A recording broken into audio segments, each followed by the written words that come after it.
Assalamualaikum warahmatullahi wabarakatuh. Perkenalkan, nama saya Sukri Muhammad Rizky dengan jurusan Informatika MPM 2110 13014 yang akan menjelaskan ringkasan materi mata pelajaran Organisasi Sistem Komputer dengan bimbingan Bapak Dosen Muhammad Riki Hamdani, Magister Komputer. Tanpa memperpanjang waktu, saya akan mulai menjelaskan ringkasan materinya. Baiklah, saya akan mulai menjelaskan dari mulai materi 1.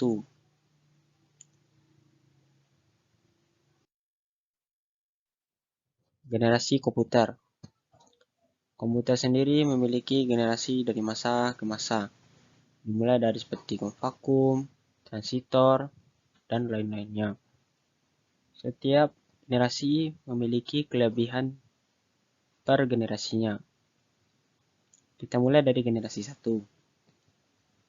Generasi 1 dimulai dari tahun 1946 sampai 1957. Generasi 1 ini sudah memakai bahasa rakitan, berbentuk vakum, dan mempunyai 40.000 instruksi per detik. Generasi 2 tahun 1958 sampai 1964. Generasi ini memakai bahasa tingkat tinggi atau Fortran atau COBOL. Berbentuk transistor, sudah dilengkapi dengan port atau input output dan prosesor paralelisme dan mempunyai 200.000 instruksi per detik. Generasi ketiga. Generasi ketiga dimulai dari tahun 1965 sampai 1971. Generasi ini sudah dilengkapi sistem operasi Small dan Medium Scale Interactive Circuit atau IC, SASE dan Virtual Memory, Microprogramming, IP-Link, Parallelism, dan mempunyai 1 juta instruksi per detik. Generasi 4 pada tahun 1972 sampai 1977. Generasi ini sudah dilengkapi Large Scale Interrupt atau LSI, mikroprosesor, PC, dan mempunyai 10 juta instruksi per detik. Generasi 5 dari tahun 1978 sampai sekarang. Generasi ini sudah dilengkapi Very Large Scale Interactive Circuit VLSI dan mempunyai 100 juta instruksi per detik. Itu setiap generasi mempunyai instruksi yang berbeda-beda, mulai meningkat dari generasi 1 sampai generasi 5. Baiklah, kita lanjut ke komponen komputer. Seperti bisa kita lihat dari gambar yang sudah saya siapkan. Dari komputer itu ada namanya monitor, ada namanya speaker, ada namanya keyboard, ada namanya mouse, ada namanya CPU, ada nama disk. Kalau monitor itu untuk menampilkan layar yang sudah termasuk output data. Speaker juga termasuk output data yang digunakan untuk mendengar suara. Keyboard digunakan untuk input data atau memasukkan data. Mouse digunakan juga untuk input data. Disk input atau output data, lalu CPU proses. Komponen komputer pasti memiliki hal-hal yang sudah ditunjuk untuk supaya bisa disebut sebagai komputer. Ada input, ada prosesor, proses, dan output. Interkoneksi antara komponen komputer. Bisa kita lihat dari gambar CPU.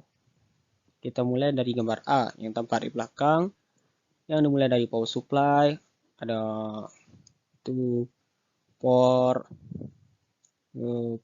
input port I atau O, input output, ada mouse, keyboard, USB, firewall, serial, parallel network, monitor atau VGA, sound, SCSI, modem. Sedangkan dalam gambar B kita bisa melihat dalamnya. Kita lihat dari samping. Ada power supply, ada CPU, ada hard drive, graphics card, sound card, network adapter, modem, motherboard.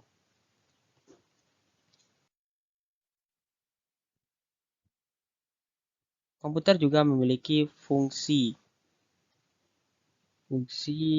sendiri. Punya 4 fungsi, yaitu pengolahan data, penyimpanan data, pemilihan data, kendali.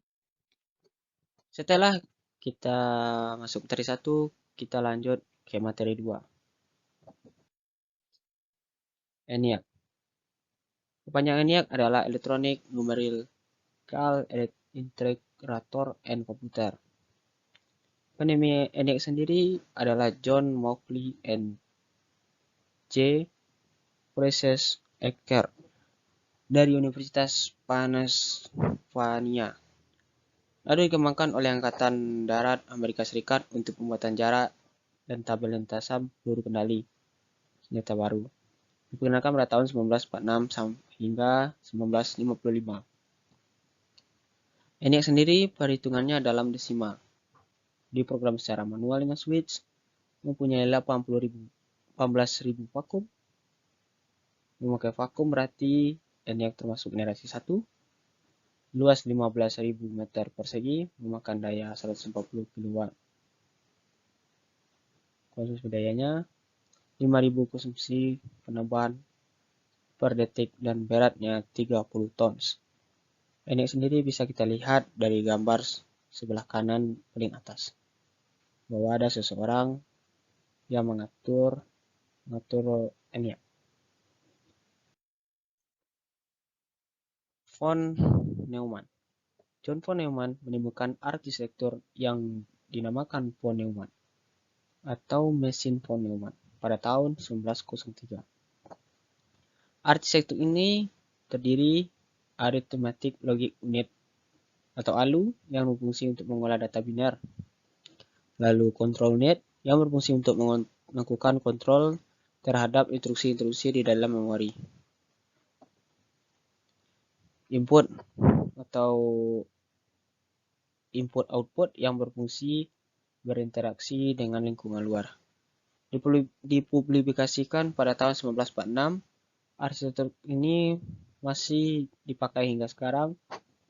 Selain von Neumann, John Neumann juga memakai IS yang berbeda dengan sebelumnya, dengan 1000 lokasi penyimpanan x40 bit words, memakai binary dan 2x20 bit instruksi.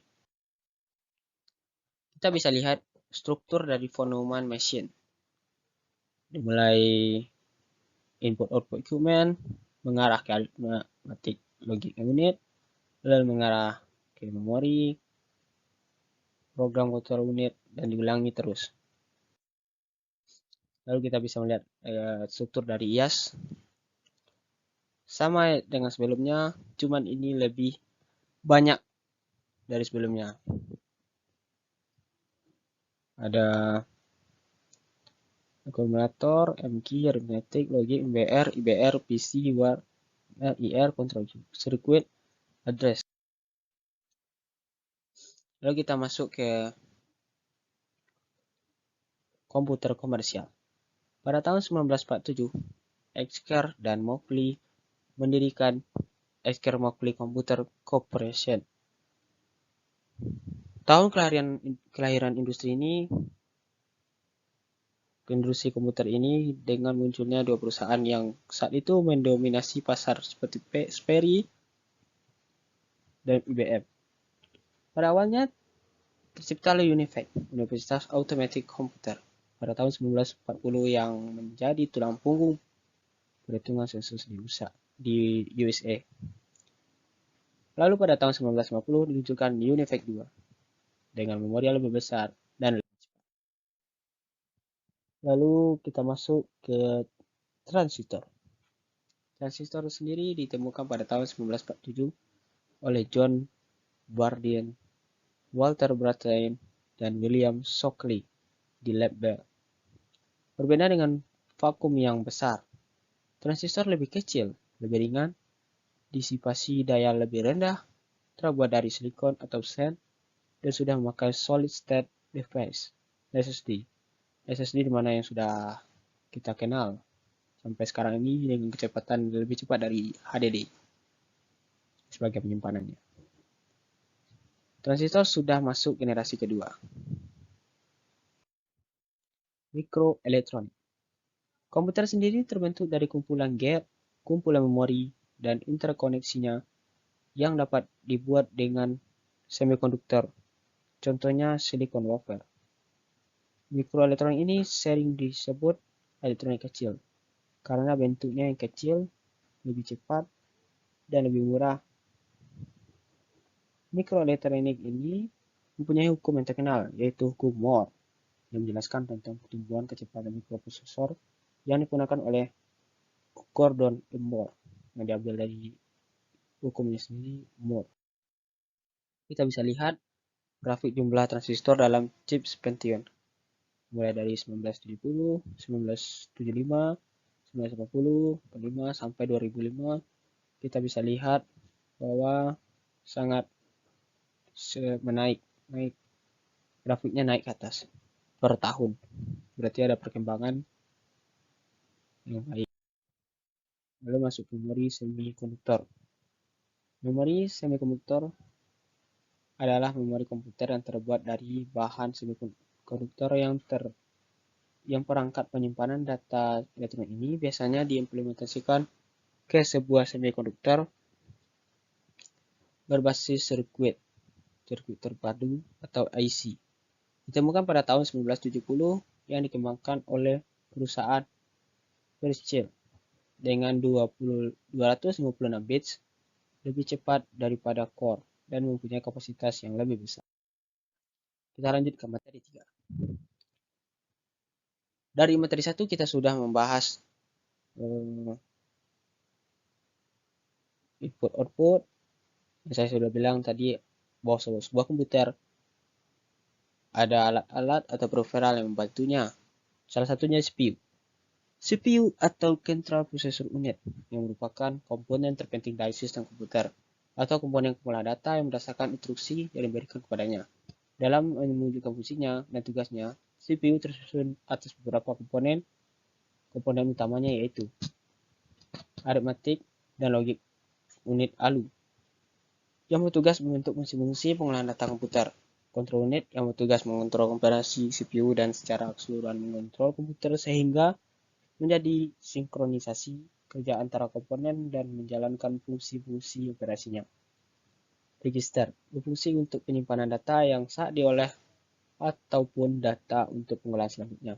CPU interconnection berfungsi untuk menghubungkan komponen internal dan bus-bus eksternal CPU. CPU ini termasuk proses karena dia memproses data. CPU memiliki fungsi yaitu menjalankan program yang disimpan dalam memori utama dengan mengambil cara instruksi-instruksi, menguji instruksi tersebut, dan mengeksekusinya satu persatu alur perintah. Dalam mengambil pengolahan instruksi, terdiri dari 2 langkah, yaitu operasi membaca instruksi fetch atau fetch dan operasi pelaksanaan instruksi atau execute.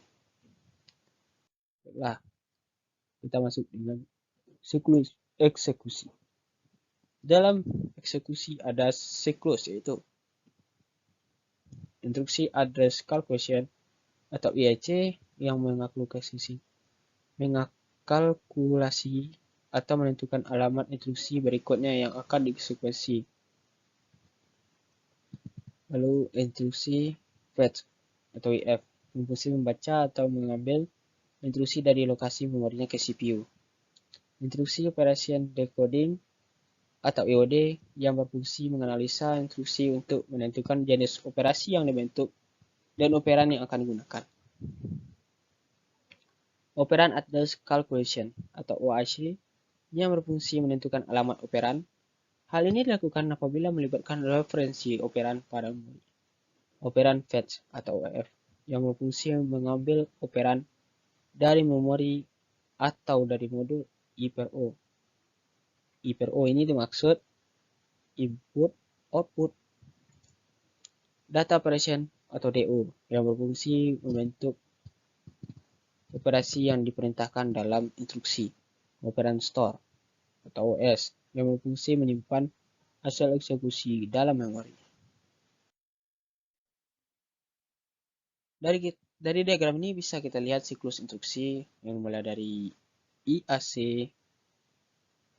IF, IOD, AAC, OF, DO, OAC, terus ke OS, terus balik lagi ke IAC, terus ke IF, dan ada garis yang di tengah yang bagi dua, IF, OF, OS, termasuk akses review ke memori atau model input output. Sedangkan IAC, IOD, OAC, DO, OAC termasuk operasi internal CPU. Materi 4. Memori. Memori adalah bagian dari komputer tempat program-program dan data yang disimpan. Yang sering menggunakan istilah store atau storage untuk memori. Meskipun kata storage sering digunakan untuk merujuk ke penyimpanan disket, selain untuk tempat penyimpanan, memori juga bisa tempat informasi untuk dibaca dan tulis. Memori juga terbagi menjadi dua. Memori internal adalah memori yang dapat diakses langsung oleh prosesor. Contohnya seperti memori bawaan. Lalu memori eksternal adalah memori yang dapat diakses prosesor melalui peranti input atau output, atau contohnya hard disk. Satuan pokok memori adalah digit biner yang disebut bit. Bit sendiri berisi angka 0 dan 1. Memori juga dinyatakan dalam byte. 1 byte sama dengan 8 bit. Byte sendiri dinyatakan dalam word, dan panjang umum word adalah 8, 16, 32, dan seterusnya. Kita lanjut ke lokasi memori. Register. Berada dalam chip prosesor, bisa diakses langsung oleh prosesor dalam menjalankan operasinya. Di sekitar ini digunakan sebagai memori sementara dalam perhitungan maupun pengolahan data dalam prosesor. Memori internal. Berada di luar chip prosesor, dapat diakses langsung oleh prosesor, terbagi menjadi dua, memori utama dan cache memori. Memori eksternal diakses oleh prosesor melalui peranti input-output, dapat berupa disk maupun pita.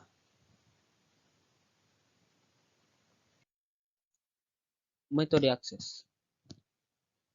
Sequential access merupakan metode akses yang bekerja dengan cara mengakses titik tertentu di perangkap memori untuk mengakses data. Contohnya pita pengetik. Direct access merupakan metode akses yang sesuai dengan urutan yang telah ditentukan sebelumnya. Contohnya disk. Random access merupakan metode penyimpanan sementara yang bekerja ketika perangkat tersebut hidup dan beroperasi. Berarti kalau komputernya mati, berarti tidak bisa. Ya, tentu tidak bisa. Dipilih secara random dan diakses dialamati secara langsung oleh memori utama.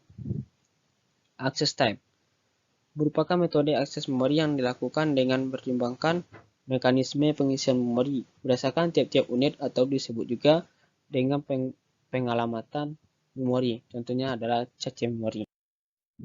Kita bisa lihat tabel tingkatan satu memori, ada kilobyte, megabyte, gigabyte, terabyte. Singkatannya ada kilobyte itu KB, nomor bitnya 2E10, 10, 24. Megabyte, lalu singkatannya MB, 2E20, dengan jumlahnya 1.048.576. Gigabyte, lalu gigabyte dengan singkatan GB, 2E30, dan 1073.741.84. Terabyte atau TB. 2E40 1,09571671776. Jenis-jenis random access pun terbagi beberapa jenis. ROM, Read Only Memory, merupakan jenis-jenis random access yang sangat berbeda dengan RAM. Salah satunya adalah data permanen yang menjadi keuntungannya. Tetapi, apabila ada kesalahan data atau adanya perubahan data, sehingga perlu penyisipan. Jadi, ROM ini mempunyai kekurangan. Balik kelebihannya yang data permanen. Lalu, PROM, Programmable Read Only Memory, merupakan penyimpanan yang akan diberikan kepada perangkat lain. Perintah tersebut ditulis dalam menggunakan bahasa pengorbanan. RAM sendiri terbagi tiga, yaitu EEPROM, EEPROM, dan Flash Memory. Kita bisa lihat seperti inilah contoh dari ROM. Kita bisa lihat biasanya ada di dalam laptop, di belakangnya biasanya, sedangkan di PC ada di motherboard. Cache memori. Cache memori adalah memori berukuran kecil dan sifatnya temporer atau sementara, mempunyai fungsi untuk mempercepat kerja memori sehingga mendekati kecepatan prosesor. Walau ukurannya kecil, tapi cache sendiri lebih cepat daripada memori utama. Cache sendiri berisi memori salinan memori utama. Ukuran cache memori adalah kecil, semakin besar kapasitasnya maka semakin lambat pula proses operasi cache memori itu sendiri. Di samping harga cache memori yang sangat mahal, terdapat 3 metode pemetaan cache, yaitu pemetaan secara langsung, metode asosiatif, dan pemetaan metode asosiatif set. Jenis-jenis memori eksternal. Kita sudah membahas jenis-jenis memori eksternal, kita bisa melihat sekarang jenis-jenisnya. Magnetic disk merupakan peranti penyimpanan sekunder yang paling banyak dijumpai pada sistem komputer modern. Mempunyai beberapa jenis, yaitu floppy with crystal hard disk dan removable disk. Optical merupakan sebuah penggerak cakram menggunakan sinar laser atau gelombang-gelombang elektromagnetik sebagai materi. 6.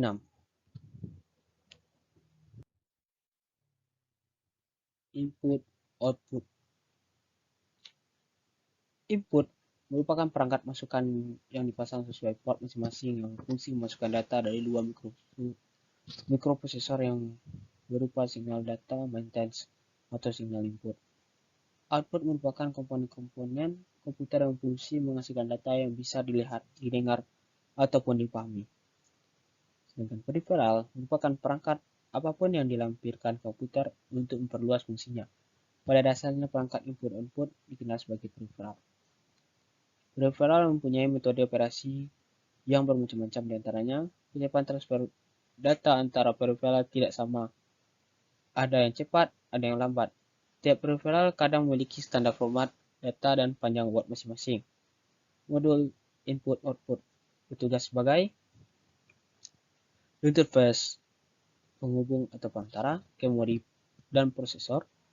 Interface ke sesama peripheral bertugas menyelaraskan data sebelum transfer melalui sistem bus. Kita bisa lihat contoh input-output data rates. Kita lihat gigabit internet, graphic display, hard disk, internet, optical, scanner, laser printer, floppy disk, modem, mouse, keyboard. Kita juga bisa melihat arus datanya, input output. Kita contohkan dengan keyboard yang termasuk input. Lalu partnya human, lalu data rate-nya per KB sekon 0,01. Dan masih banyak lagi.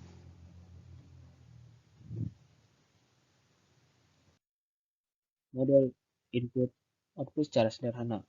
Kita bisa lihat dari gambar ini, ada address line, data lines, control lines, yang termasuk sistem bus, lalu input output modul, Lalu maju ke links to peripheral device. External drive.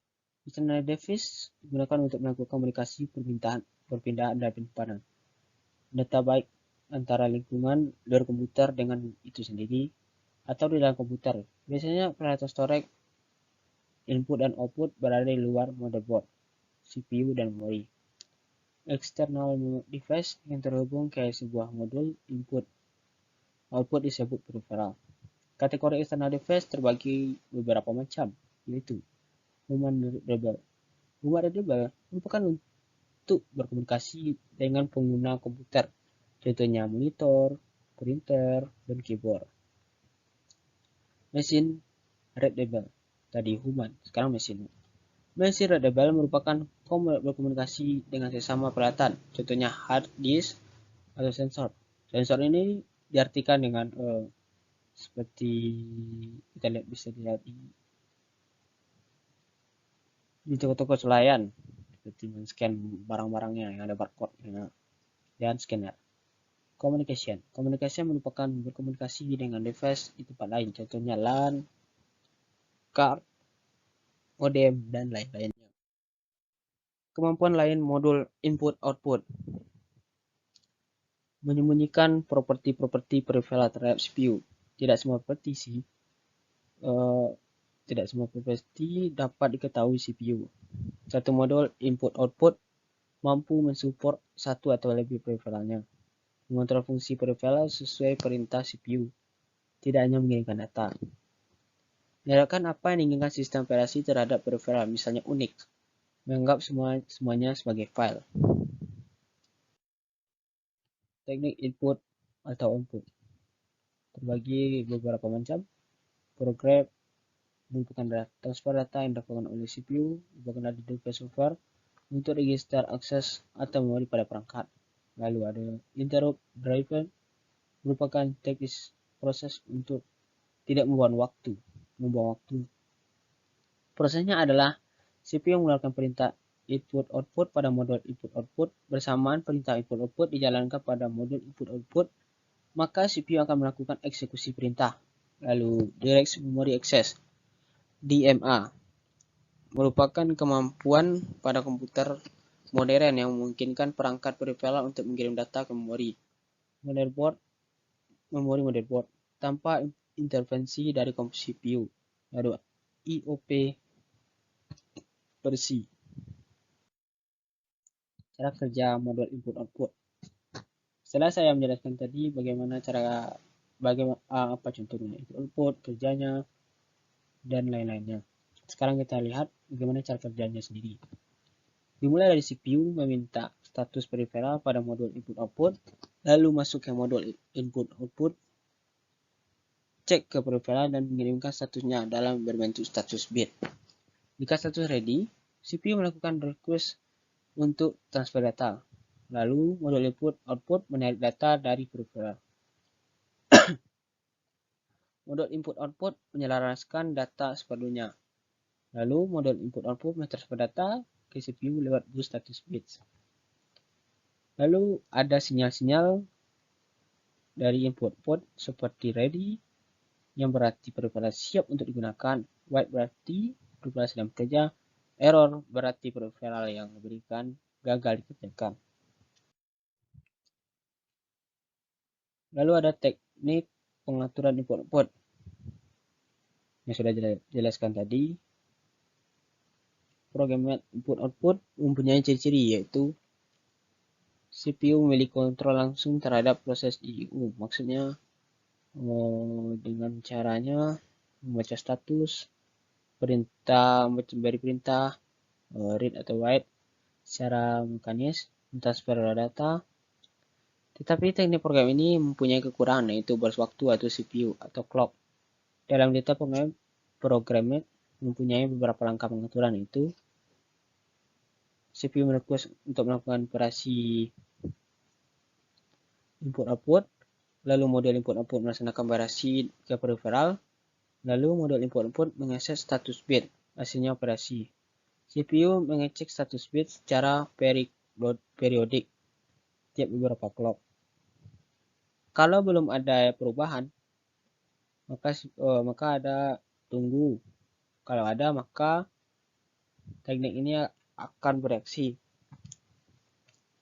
Lalu berarti model input output tidak menginformasikan status secara langsung ke CPU. Lalu model input output tidak bisa mengirimkan interrupt ke CPU. Interrupt driven input output. Interrupt driven input output mempunyai beberapa ciri yaitu CPU tetap memiliki kontrol langsung seperti program yang tadi sudah dijelaskan, kecuali untuk mengecek status. Modul input-output mengirimkan interrupt ke CPU ketika terjadi perubahan status. CPU tidak menunggu sampai sebuah operasi selesai dikerjakan. Maka teknik ini tidak menunggu operasi yang lainnya, dia langsung masuk. Kelebihan interrupt driven itu meniadakan waktu ketunggu CPU yang menjadi kekurangan tadi dari programmed input-output. Tapi sekarang di interrupt ini menjadi kelebihannya. Dalam detailnya, interrupt driven punya beberapa langkah kerjanya. Kita bisa dilihat dari mulai CPU merequest untuk melakukan operasi input output, lalu model input output tadi melaksanakan operasi ke peripheral, lalu sementara itu CPU dapat melakukan kegiatan yang lain seperti melaksanakan proses berikutnya. Melaksanakan proses berikutnya yang sudah saya jelaskan tadi, bahwa teknik ini interrupt driven ini tidak menunggunya, langsung masuk. Lalu modul input output mengirimkan interrupt ke CPU untuk memberitahukan status hasil operasinya. Lalu CPU beraksi atas status tersebut. Direct Memory Access atau disebut DMA menentukan intervensi langsung ke CPU. DMA ini dibuat untuk mengambil alih pengaturan input output dari CPU. DMA controller membentuk sebuah hardware tambahan pada bus, tetapi belum tentu terhubung langsung ke peripheral. DMA mempunyai beberapa langkah, yaitu CPU memberitahu DMA controller contohnya mau apa, read atau write, alamat peripheralnya, alamat awal box memorinya, tempat data, jumlah data yang akan transfer. Lalu CPU melanjutkan pekerjaan lainnya. Lalu DMA controller melaksanakan operasi. Lalu DMA controller mengirim interrupt ke CPU saat seluruh operasinya selesai. Evolusi fungsi input output.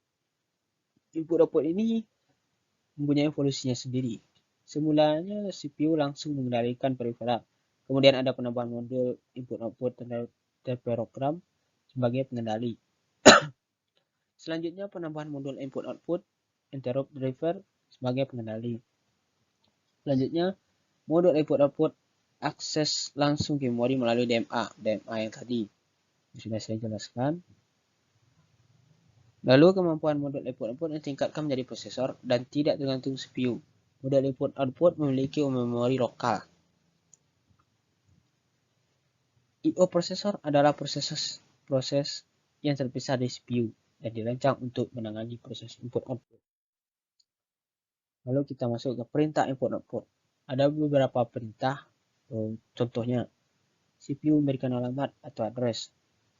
Berarti untuk mengidentifikasi modul dan device atau peripheral jika ada lebih dari satu per modul. CPU memberikan perintah atau komen. Tentunya kontrol. Berarti memberitahu modul apa yang mau dikerjakan oleh peripheral. Misalnya gerakan hit, putar disk, dan lain-lainnya. Lalu ada test check status. Contohnya apakah peripheral adalah kondisi power on dan bagaimana statusnya. Lalu read and write. Yang berarti modul mentransfer data di buffer dari atau ke peripheral. Baiklah, itu ringkasan materi dari Sufi Muhammad Rizki. Mohon maaf jika ada kesalahan. Saya sudahi. Wassalamualaikum warahmatullahi wabarakatuh.